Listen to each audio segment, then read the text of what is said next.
Pemirsa BNN kembali mengungkap pabrik narkoba berkedok sebuah diskotik di Jalan Tubagus Angke, Jakarta Barat. Sejumlah orang, baik pengunjung maupun pegawai, diciduk lantaran kedapatan sebagai pemakai dan pengedar narkoba, jadi sabu maupun ekstasi. Terungkapnya kasus ini membuktikan para bandar dan pengedar narkoba tidak berhenti menjadikan Indonesia sebagai basis produksi dan juga pasar barang haram. Dan kita sudah tergabung melalui saluran telepon Henry Yoso Diningrat, Ketua Umum dan juga pendiri dari Granat. Selamat pagi, Pak Henry. Iya, Pak Henry, ini pabrik atau laboratorium sekaligus diskotik. Artinya kalau kita lihat dalam rantai distribusi ini dari hulu dan hilir di satu tempat. Apa sebetulnya yang bisa kita pelajari dari kasus ini? Semakin memperlihatkan kepada dunia betapa Indonesia ini betul-betul dalam suatu kondisi darurat sebetulnya ya.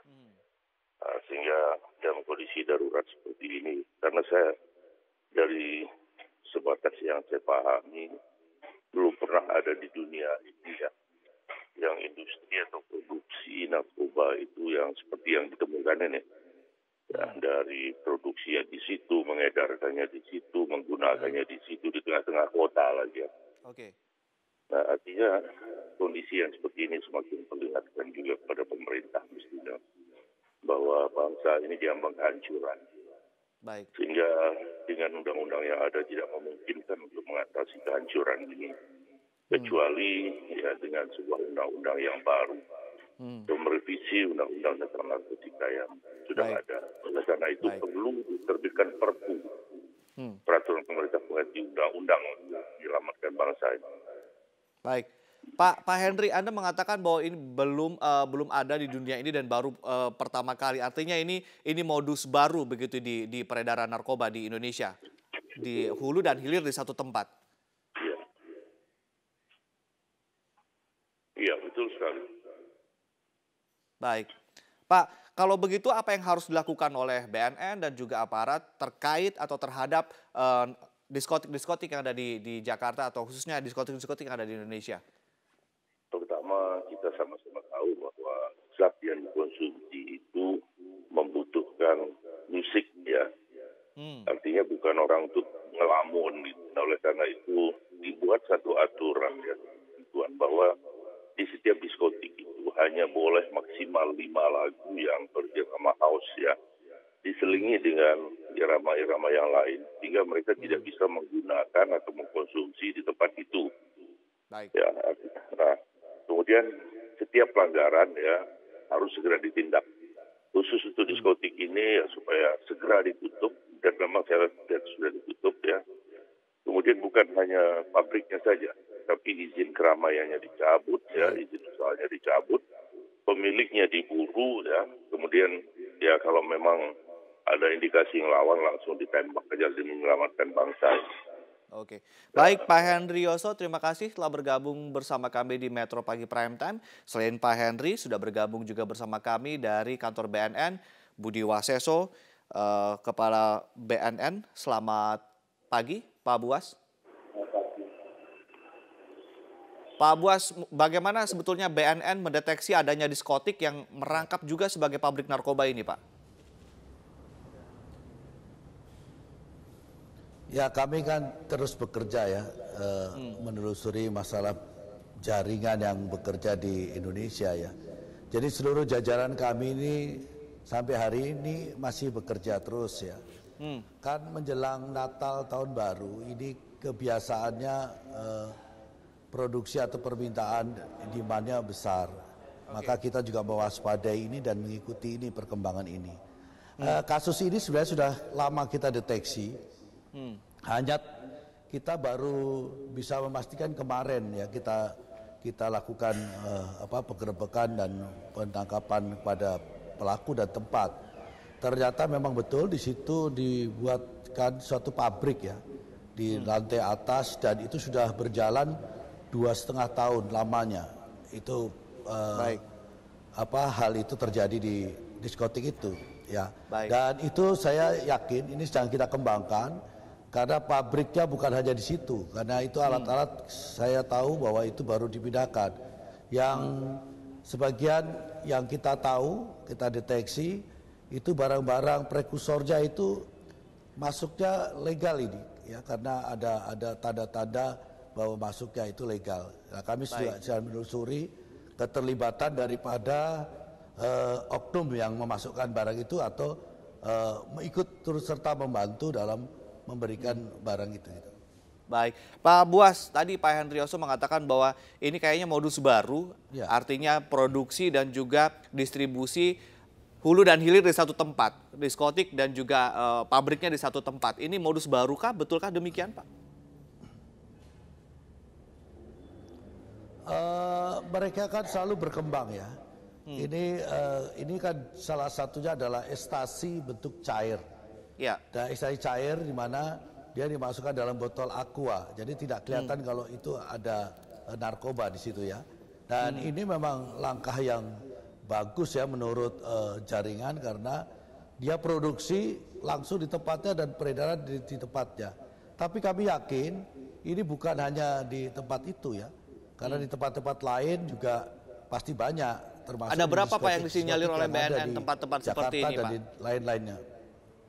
Kira-kira ada berapa Pak Ini yang sedang seperti kita ini di kembangkan ya. Nah kita akan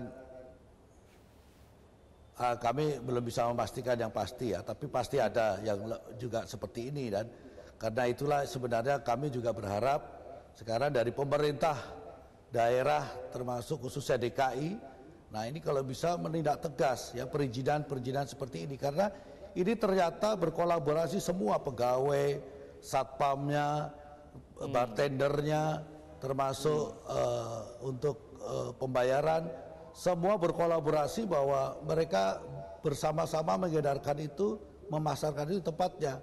Padahal mereka mengcover seolah-olah di tempatnya itu bebas dari narkoba dengan dia membuat pernyataan per orang.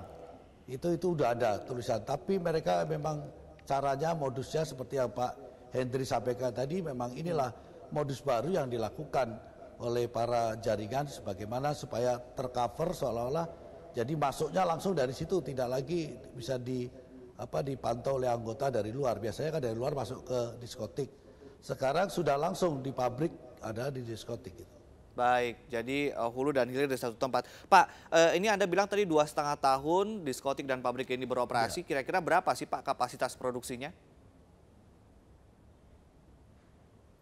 Kami belum bisa hitung pasti, tapi kalau kami melihat dari hasil produksi yang kemarin kita temukan, itu cukup banyak ya. Dan ini luar biasa menurut kami ya, karena produksinya langsung tempat, semua bahan bakunya juga sudah di tempat, dan langsung dibuat situ, langsung diedarkan di situ. Oke, dengan pelajaran dari kasus ini Pak Buas, apa yang akan dilakukan kepada diskotik dan juga tempat-tempat hiburan? Apakah akan ada strategi khusus dari BNN?